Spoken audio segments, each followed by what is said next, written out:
Anybody on social media has seen it. Dueling posts arguing over a hot political issue. The protagonists in these online debates are generally sincere, but today's guest says that too many of us remain unaware of the media biases that shape our understanding of the world. She's Vanessa Otero this week on Story in the Public Square.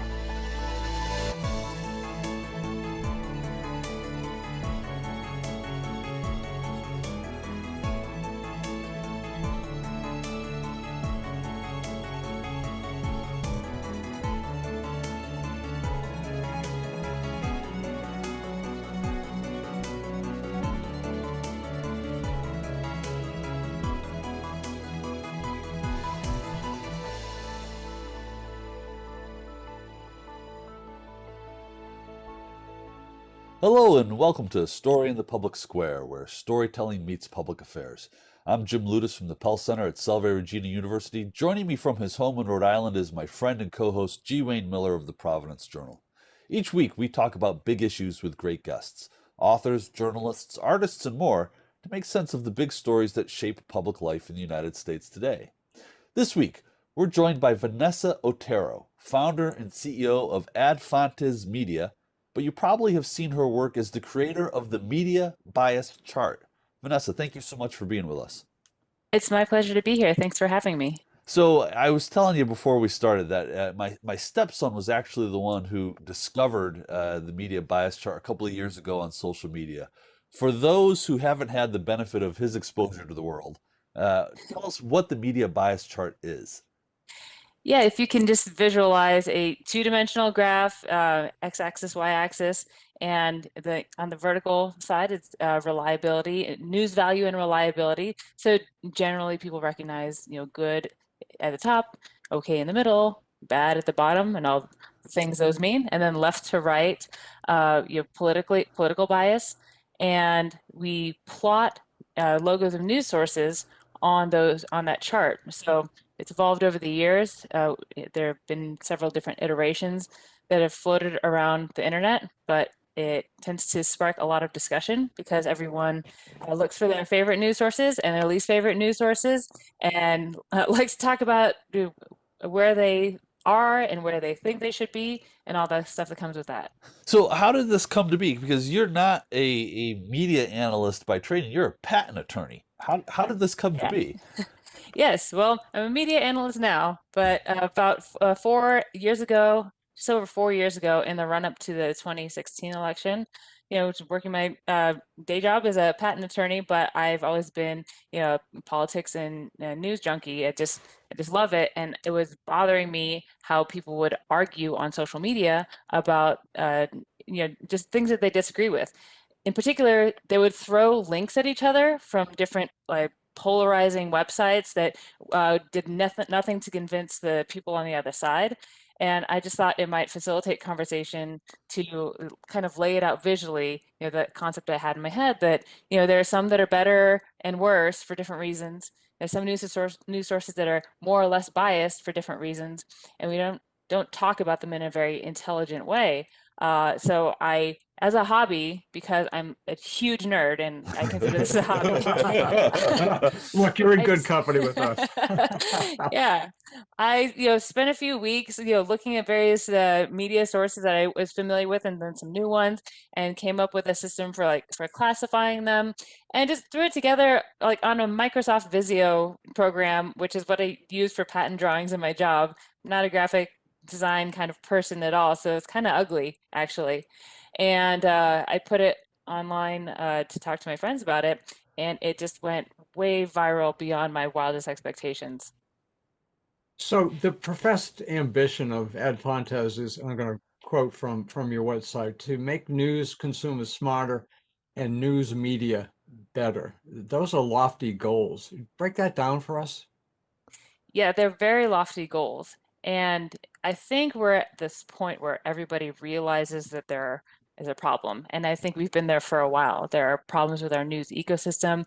There's toxicity in it. There's misinformation, disinformation, polarization, and have resulted in really dire consequences, especially this year. I mean, just think of the death toll of COVID misinformation and the death and destruction and violence from election disinformation.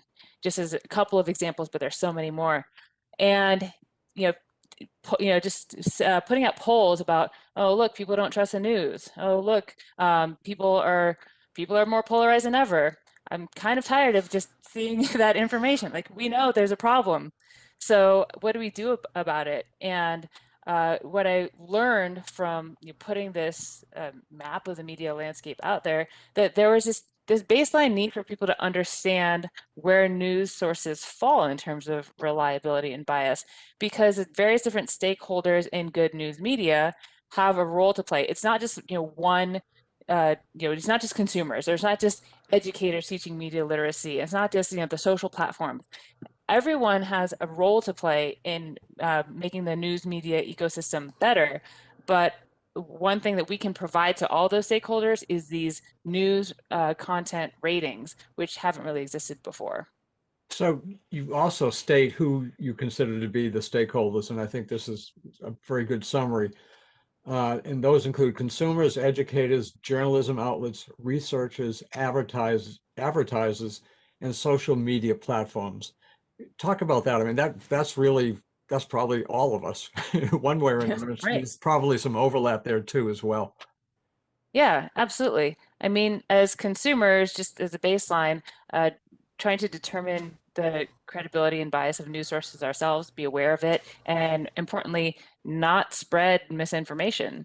And just educating yourself is part of that, and that's something that we do. For educators, being able to teach media literacy more effectively and more widely. I mean, there's a huge push, especially in the subset of media literacy that is news literacy, because it's just become such a problem recently to integrate these kind of new curricula in schools. But not everybody's in school. Not everybody has a chance or the time, the inclination, or the ability to discern news sources for themselves. So while that's the ideal, folks that are in positions of power in the media and in distributing our media content need to take responsibility for what they put out there. So for publishers, the news business is a tough business, and it's changed a lot in the last few years. For publishers to be able to pursue a business model and then avoid the temptation of putting up clickbait or lots of opinion sources in the place of news, punditry instead of reporting, that's a tricky balance that a lot of publishers have to grapple with.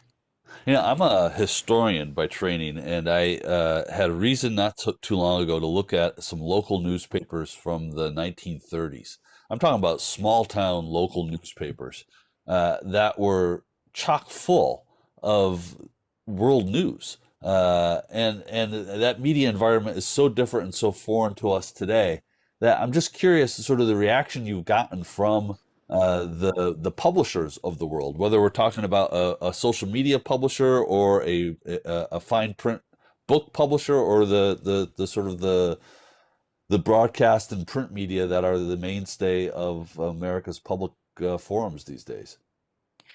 Honestly, the folks that are interested in making the media better, journalists are among the most dedicated professionals to any profession you can find. They do it for the love, they do it for the passion. It's hard work. And they want to be doing the right thing, the good thing in when they're working at these good publications, right? So the response has been incredible. I mean, major news organizations care about where they fall on the media bias chart. Now, at the opposite end of the spectrum, in the bottom corners, you can imagine they are like not a big fan of my company and my work, right?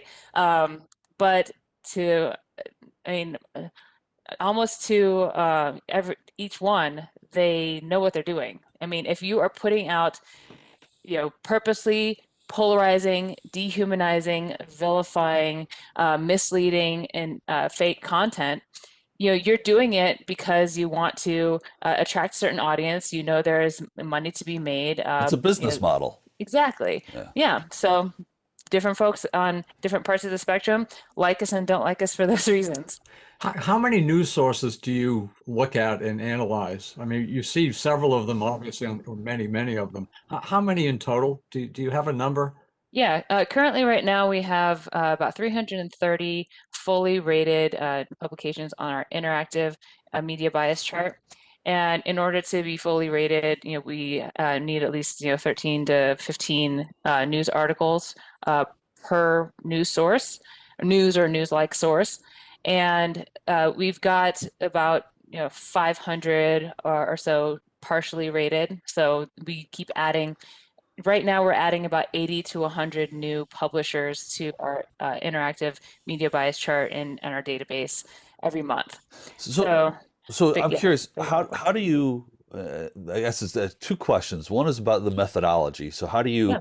how do you actually rate these outlets, and who actually is doing it? Like, do you have a team of Mhm. analysts that are looking at this stuff? Yep, absolutely. So we're really lucky. Our analysts are the best people. They are, they're a lot of them are journalists, teachers, but others have, a really wide backgrounds, different professional backgrounds, and they are paid analysts. They work pretty significant part-time hours for us, and they rate news sources in panels of right-leaning, center-leaning, left-leaning analysts. So three, like one of each, will be in a Zoom room together, rating articles for each particular news source.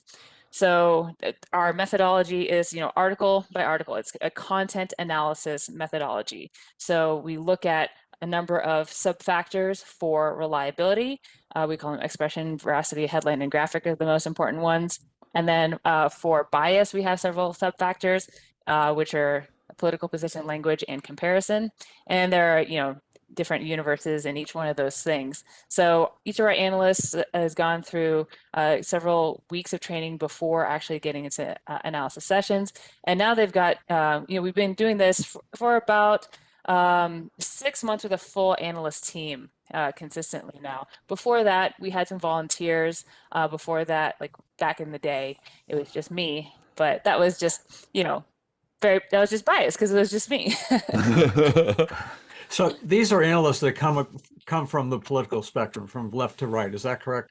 I think Absolutely. that's such an important point. So maybe you can elaborate on that. This isn't, just one group of people who are solely left, solely right, solely in the middle. It sounds like Right. there's a real balance here, which can allow you to be objective in a way that, just looking at page views or whatever, some other methodology would not allow. Can you elaborate Right. on that? Absolutely. Yeah, it's really important to gain trust and to have transparency that you have broad coalition of folks that are looking at this through an objective as possible methodology. All humans are biased. Each one of us are biased on our team. So the best we can do is try to mitigate bias.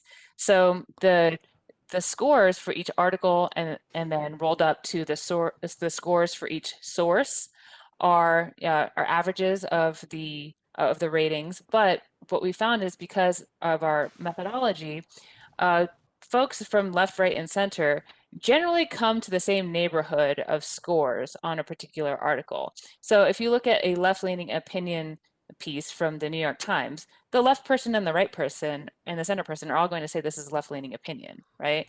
I mean, it might be off by a few points here and there, but the more granular you get, the more you agree, and it's not your political opinion and viewpoint does factor in. It does help you see things that maybe the other person doesn't see, but then we can resolve discrepancies just in person, live, come to really high levels of agreement. And so it's an average, and each score is an average, and the media bias chart, therefore, doesn't represent the reality of any one person's view. It's sort of a composite reality of these well-trained, politically astute analysts. So you talk about these Zoom meetings in which you hash this out. Do they ever, for lack of a better term, get lively or contentious? Or I imagine they probably would at Yeah. some point. I mean, from time to time, but a lot less than than I originally expected, honestly. And like I said, our analysts are the best, and I really mean that. So what helps is the format, because it's not like a discussion group, like, left, right, and center person are going to try to convince each other that their political viewpoint on a thing is the correct one. That can get uh, that's really hard. You're looking at an article, and the article might be about a very difficult subject, very polarizing subject. I mean, we have so many to choose from, abortion and guns and race, right? There's so many polarizing topics. But what the analysts are saying is, I think this is more or less reliable because of this sentence, or this, inclusion or exclusion of something. Or I think this is more left or right biased because of similar factors, like these words, these characterizations. And so they're seeing things from their point of view politically, but they're talking about the article. So it's like a level of abstraction, which does help reduce that kind of any discord. I won't say there's no discord, right? People certainly can disagree about these things, but everyone's really great about handling those. How do you decide who gets rated? Well, it's been a process as we've grown. So we get a lot of requests as we've when we first People who want started. to be rated?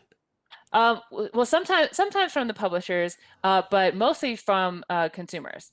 People come to our website. That was the first thing when I first put out this media bias chart. They're like, well, what about this one? Well, there's a lot of them out there. There are thousands and thousands of news sources out there, and we started with just online web content, but there's a whole world there, right? So some of the online content also has print content, and then there's TV content, and you can't really leave out that, especially your MSNBC, Fox, and CNN, right? So we have to do that. We've actually just recently gotten into podcast content. And so our methodology allows us to rate any piece of content. Some obviously take longer than others, but it's very similar methodology. So to get back to your original question, we would first start with the most requested, but then as we if we didn't have any particular requests, we just go by like Alexa rankings for web traffic. That was a first way, but we get so many requests now from the people who come to our site that we won't run out for a long time. So Vanessa, do you ever go back and look at a news source that you've previously rated and see if they've changed? Because some news sources do change their political views over the months and years. Not all do, but some certainly do change. Yes, absolutely. And that's a really important part of what we do. We come out with updates all the time, and not just to add new news sources, but to show any significant ones that have moved. So we are in the process of making regular periodic updates. We're at the point now where we have so many sources that we've got to consistently go back and every quarter add new ratings to existing sources. One way we've done that over the years is by keeping track of current events. When people talk about what various news sources are doing, we turn and pay attention to those. So, there are sources go in and out of existence all the time. That's one reason we need to do it.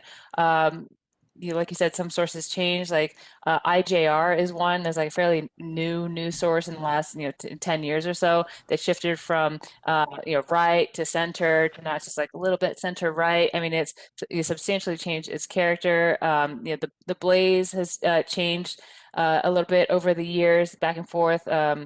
And notably during the this election, the post-election season, especially, there was a real divergence you'd see on sources on the right. And there were some that really went in on that were, kind of a mix of reliability and had like middling scores, particularly OAN, Newsmax, and Epoch Times, that really went in really hard on election disinformation, like as a choice. So, going back and just adding a few samples of those really drop their scores. Whereas other sources that were sort of in the similar area were publishing fact checks about, election disinformation. Conservative sources publishing fact checks, informing their conservative audiences, like, the news over there, that disinformation is disinformation. So you'd see this spread. Those kind of things happen periodically from time to time. It doesn't just happen on the right either.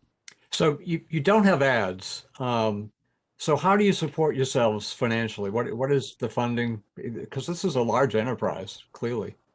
We're getting there. So we're a public benefit corporation, which is a for-profit corporation with a stated public mission, and that's our entity status. Now, why are we for profit? A lot of folks kind of assume that because of the nature of the work we do and just educating the public, we have some education products that might be a nonprofit or something like that. But your content analysis is time consuming, labor intensive, and hard to do accurately. And there's a lot of it out there. We plan to address some of the issues of scale, the sheer scale of the problem through some automation. But it's not this thing that you can just wave a wand and AI-ify it and then get these correct ratings. If that was the case, the biggest tech companies in the world would have done it already.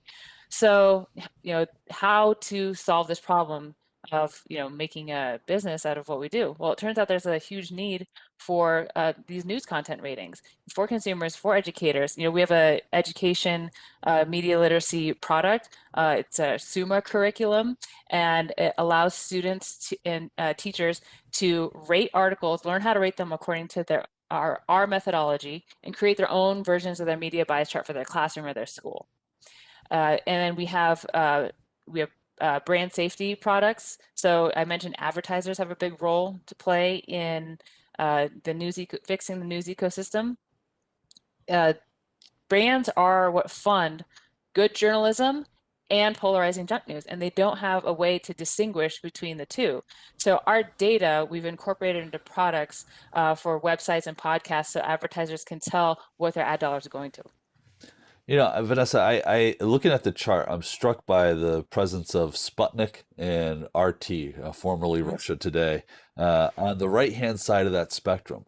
And these are Russian government-controlled media platforms that's been well documented, have been active in everything from election interference to just disinformation campaigns, not just in the United States but around the world.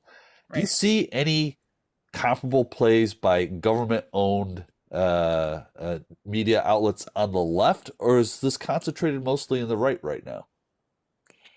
That's a fascinating thing to study.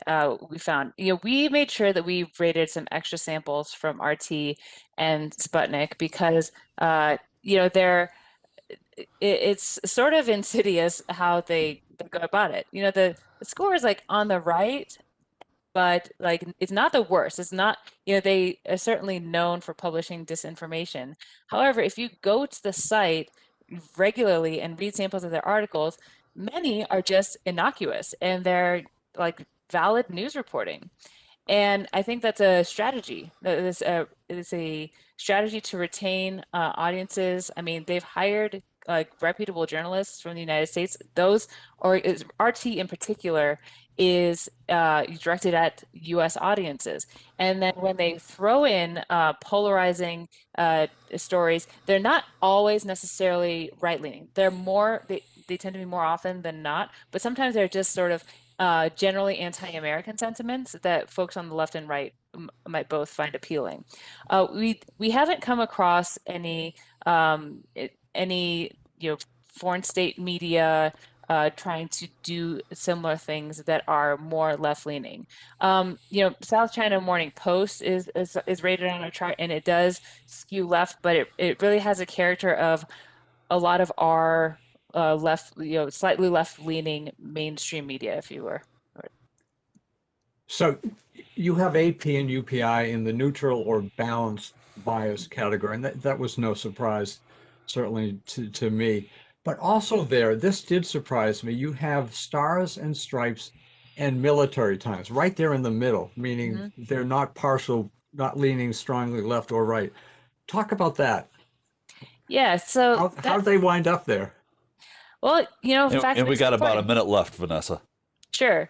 So, the middle is, we try to capture what the middle is in the United States, not what we'd like it to be or what it should be. The middle is not necessarily morally right or correct by any means, and it shifts over time, right? So, the left-right spectrum is anchored by contemporary U.S. Political positions as expressed by our own elected officials. And so that's, straight fact reporting about things that are balanced or minimally biased. That's the kind of thing that will land something like Military Times and Stars and Stripes in the middle. Do you, in about the 20 seconds we've got left, do you see any migration from those bottom dwellers up? I mean, we talked about the left-right migration, but the folks who are in that less than accurate, less than credible category, do they ever percolate up towards more respectable news sources?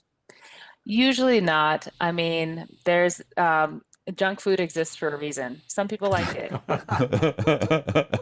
Well, that's where we're going to have to leave it. Vanessa Otero, the company is Edpontes Media, and it's the Media Bias Chart. Thank you so much for being with us. That's all the time we have this week. But if you want to know more about Story in the Public Square, you can find us on Facebook and Twitter, or visit pellcenter.org, where you can always catch up on previous episodes. For G. Wayne Miller, I'm Jim Ludis, asking you to join us again next time for more Story in the Public Square.